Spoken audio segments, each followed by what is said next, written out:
नमस्कार, मैं हुसन ढुल और आज हम मेरे साथ हैं सोमीर सिंह, एक म्यूचुअल फंड इन्वेस्टर और स्टॉक मार्केट के इन्वेस्टर। तो स्वागत है सर आपका हमारे चैनल में। नमस्कार अब्दुल साहब, और धन्यवाद आपका बहुत बहुत, और आपके सभी दर्शकों का भी धन्यवाद। मुझे आपने यहाँ बुलाया। मैं कोशिश करूंगा जितनी मुझे नॉलेज है शेयर मार्केट की, मैं उसमें सबको बता पाऊँ उसके बारे में। तो सर सबसे पहले तो आप ये बताइए कि जो ये स्टॉक मार्केट है इसकी शुरुआत कैसे हुई और कब इसकी शुरुआत हुई। देखो अब्दुल साहब, इसका जो अगर हम हिस्ट्री देखें, हिस्ट्री तो इसकी 300-400 साल पुरानी है। पहले जो व्यापारी अपने शिप लेके जाते थे वर्ल्ड में कारोबार करने के लिए, वहां से मतलब स्टॉक मार्केट की शुरुआत हुई है। उसमें मतलब म्यूचुअल लोग अपने पैसे डालते थे, एक शिप जो भी फिर कमाई करके आता था उसको वो डिस्ट्रीब्यूट कर लेते थे। इस तरीके से वो स्टार्टिंग का एक फेज था जहां से स्टॉक मार्केट की शुरुआत हुई। फिर उसके बाद कंपनी एस्टेब्लिश्ड हुई, लिस्ट हुई, वो लंबी मतलब चीजें। फिर वो आज का दौर है, आपको पता है, इंडिया में BSE NSE और वो सब चल ही रहा है। जैसे आजकल हम देखते हैं कि कहीं भी किसी भी सोशल मीडिया प्लेटफॉर्म, चाहे वो यूट्यूब हो, फेसबुक हो या अन्य कोई भी सोशल मीडिया, वहाँ हम म्यूचुअल फंड की, स्टॉक मार्केट से जुड़ी एडवर्टाइजमेंट देखते हैं। और एक नए इन्वेस्टर के मन में इच्छा होती है कि वो कैसे शेयर मार्केट से जुड़ सकता है, तो वो किस प्रकार जो है एक नया इन्वेस्टर वो मार्केट के साथ जुड़ सकता है। देखो अब्दुल साहब, अगर कोई नया इन्वेस्टर है बिल्कुल और वो अपनी इन्वेस्टिंग की पारी की शुरुआत करने जा रहा है, तो उसके लिए सबसे बेहतर विकल्प है म्यूचुअल फंड के थ्रू मार्केट में आना।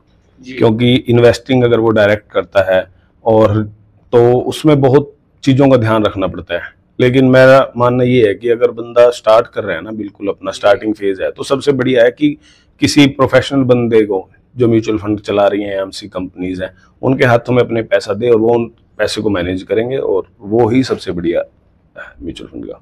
जी सर, हमें ये और बताइए कि जो है म्यूचुअल फंड है और एक डायरेक्ट इन्वेस्टिंग वो हम जिसको बोलते हैं, इनके बीच अंतर क्या है कि हम इन्वेस्टिंग किस प्रकार कर सकते हैं और म्यूचुअल फंड में हम पैसा जो है किस प्रकार डाल सकते हैं। देखो डायरेक्ट इन्वेस्टिंग तो आपको ही कहीं भी, सब देखो, इन्वेस्टमेंट तो यही है कि आप डायरेक्ट किसी भी कंपनी में आप अपनी मतलब इक्विटी ले लेते हैं, ठीक है। चाहे वो मतलब बहुत सी 5-6 हजार इंडिया में कंपनियां लिस्टेड हैं, आप उनमें डायरेक्ट अपना स्टेक ले सकते हैं, वो तो डायरेक्ट मतलब इन्वेस्टमेंट हो गई। लेकिन उसके लिए आपको कंपनियों का बिजनेस मॉडल और फंडामेंट एनालिसिस सब कुछ आपको करना आना चाहिए, उनका लॉस प्रॉफिट की बैलेंस शीट देखना, और बहुत सी चीजें हैं जो समय के साथ साथ मतलब आप सीख पाओगे, वो इतना आसान भी नहीं है।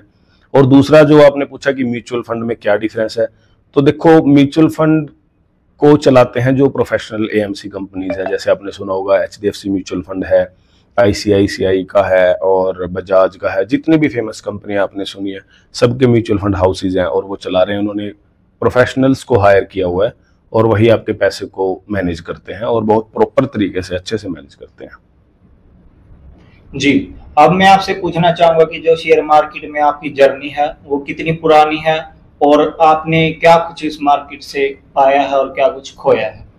देखो मेरी जो शेयर मार्केट की जर्नी है वो मेरी कोविड से शुरू हुई थी। उस टाइम मैं पहली बार शेयर मार्केट से इंट्रोड्यूस हुआ, तो मैंने अपना डीमैट अकाउंट तब खोला था कोविड के टाइम में। पर वही बात है, उस टाइम हम ज़्यादा नॉलेज नहीं थी तो ज़्यादा इन्वेस्ट नहीं कर पाए। और 2023 में जब ये हिडनबर्ग और अदानी का जो मैटर हुआ, उससे हमारा पॉलिटिक्स में इंटरेस्ट होने के कारण हम शेयर मार्केट से फिर की तरफ गए, तो देखा हमने।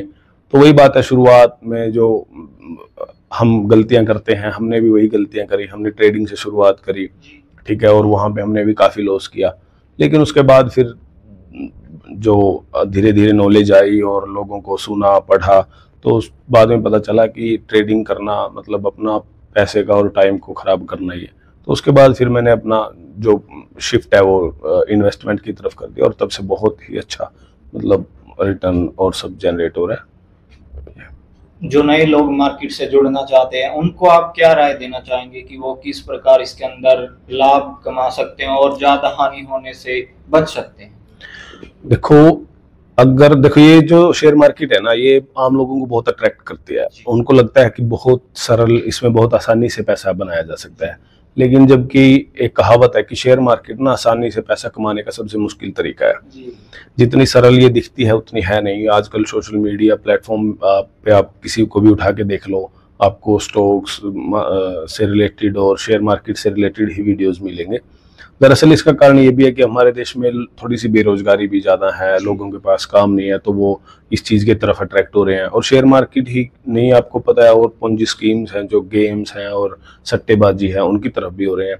कई बार लोग फिर इसमें और उसमें सट्टेबाजी और शेयर मार्केट में कंफ्यूज हो जाते हैं, ठीक है, क्योंकि शेयर मार्केट को कई लोग ना सट्टेबाजी की तरह ट्रीट करने लग जाते हैं कि हम 10 दिन में अमीर हो जाएंगे। कुछ लोग ट्रेडिंग को भी सट्टा ही बोलते हैं कि ये एक प्रकार का सट्टा ही है, तो उस पर क्या कहना चाहेंगे? देखो, ट्रेडिंग एक अलग ही अपना एक बिजनेस है। अगर कोई प्रोफेशनल तरीके से ट्रेडिंग करता है, वह चार्ट की उसको समझ है और सारा मतलब अपना हेज करने के लिए, देखो इसका बेसिकली ना जो ऑप्शन फ्यूचर है, इनका मेनली काम तो अपनी पोजीशंस को हेज करने के लिए, आपके डैमेज को कंट्रोल करने के लिए बनाया गया है।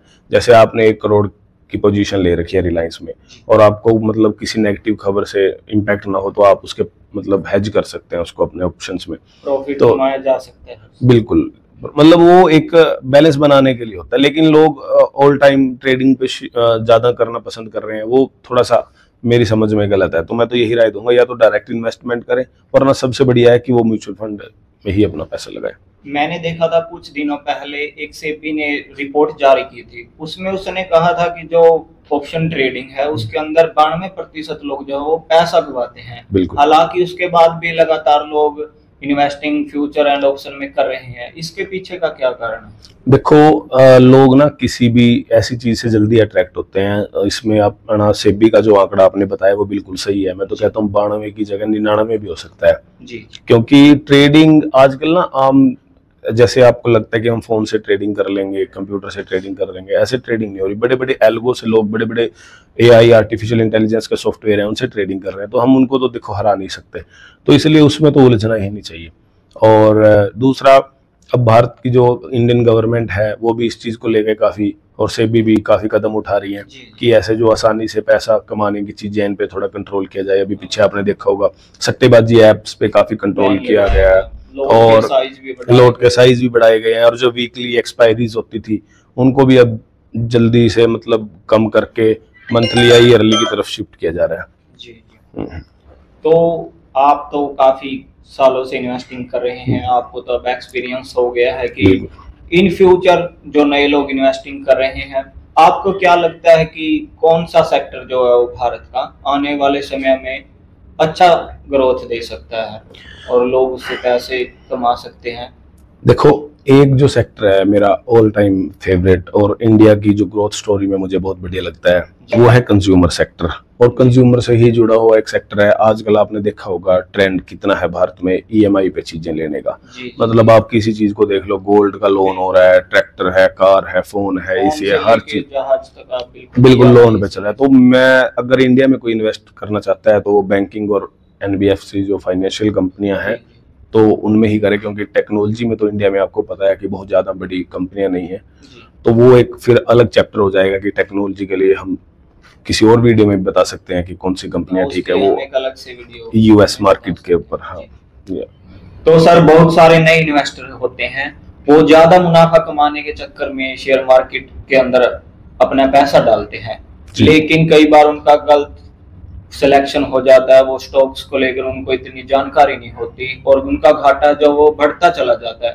तो पैसे कमाने की बजाय पैसे बर्बाद होने से कैसे वो बचा सकते हैं, उसको लेकर के आप क्या सजेशन देंगे? देखो डुल साहब, मैंने पहले भी आपको बताया था कि अगर जिसको नॉलेज नहीं है ना, तो मैं बिल्कुल सलाह नहीं दूंगा कि वो अपना डायरेक्ट इक्विटी में अपना पैसा डाले। वो किसी प्रोफेशनल की सलाह ले, ठीक है। आजकल हर चीज, हर नॉलेज आपको मिल सकती है, यूट्यूब पे मिल सकती है, और भी बहुत से प्लेटफॉर्म है आपको मिल सकती है। तो किसी प्रोफेशनल की सलाह ले और उसकी एडवाइस लेके ही वो इन्वेस्ट करे, या फिर म्यूचुअल फंड का जो तरीका हमने अभी डिस्कस किया वो सबसे बेस्ट है।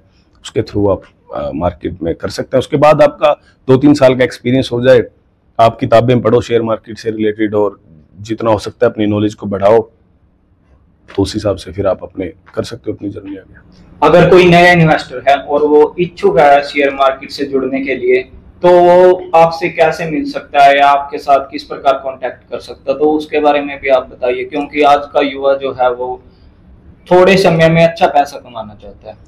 देखो, अगर कोई हम हमसे मतलब शेयर मार्केट से रिलेटेड कोई जानकारी लेना चाहता है तो हमारी फर्म है श्री राम कंसल्टेंट्स के नाम से, और हमारा ऑफिस है इस्माइलाबाद में, बिल्कुल पिहोवा के पास इस्माइलाबाद में, अम्बाला रोड पे प्रॉपर यस बैंक के पास हमारा ऑफिस है। तो वो वहाँ आके हमसे मिल सकता है और हम 1-to-1 डिस्कशन में हम जो हो सकता है हम उनको बिल्कुल सही सलाह देंगे। और हम ऑथराइज्ड भी हैं सेबी की तरफ से म्यूचुअल फंड में इन्वेस्ट करवाने के लिए, और वो सब हम उनकी जरूर जितनी हो सकेगी मदद करेंगे। जी जी। तो ये थे हमारे साथ एडवोकेट सोमवीर सिंह, जिन्होंने आपको शेयर मार्केट में इन्वेस्टिंग को लेकर बताया। और अधिक जानकारी के लिए आप हमारे कमेंट बॉक्स में क्वेश्चन पूछ सकते हैं, और इससे जुड़ी जानकारी में हम आपको और एक नई वीडियो बनाकर आपको अन्य जानकारियों से अवगत करवा सकते हैं। तो आपका बहुत बहुत धन्यवाद सोमवीर जी। धन्यवाद डुल साहब, थैंक यू।